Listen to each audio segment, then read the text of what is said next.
Hello people, so I hope you are doing great. So welcome back to one more mini vlog.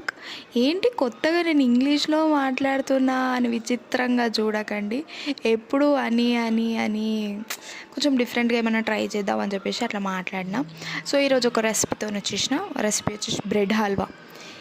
ఏంటి మీకేం పని పాట ఉండదా, ఎప్పుడు ఇది ఊక వంటకం చేస్తూనే ఉంటారా అని మీరు అనుకోవచ్చు. ఏదో అండి, యూట్యూబ్ అని పెట్టాక ఏదో ఒక రెసిపీ చెయ్యాలి కదా. యూట్యూబ్ మహిమనా అని మేము కూడా రోజు ఒక రెసిపీ తినాల్సి వస్తుంది. సో మా క్రేవింగ్స్ అవుతుంటే ఇంకా సరే, ఆ రోజు హనుమాన్ జయంతి ఉండే. సో ఇంకా హనుమాన్ జయంతి కూడా ఉంది, దేవుడికి ప్రసాదం పెట్టాలి కదా అని చెప్పేసి మేము బ్రెడ్ హల్వా చేసుకున్నాము.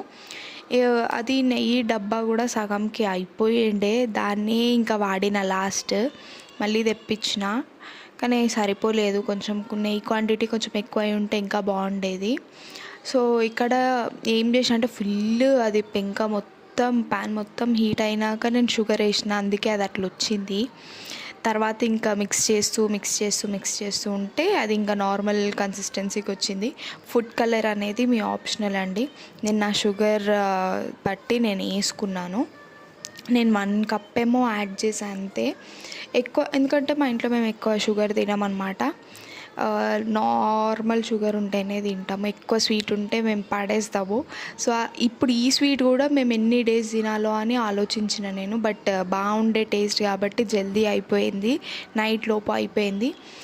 ఇంకా పాలు లేవు అదే టైంకి. ఇంకేం చేసి అప్పటికప్పుడు నేను షాప్కి వెళ్ళేసి తీసుకొని వచ్చిన పాలు, మళ్ళీ పాలు కాగబెట్టి మళ్ళీ వెయిట్ చేసి చల్లగా అయినాక మళ్ళీ వేసిన అనమాట. దాంట్లో టేస్ట్ అయితే నిజంగా చాలా బాగా వచ్చింది. మీరు కూడా ట్రై చేయండి ఒకసారి.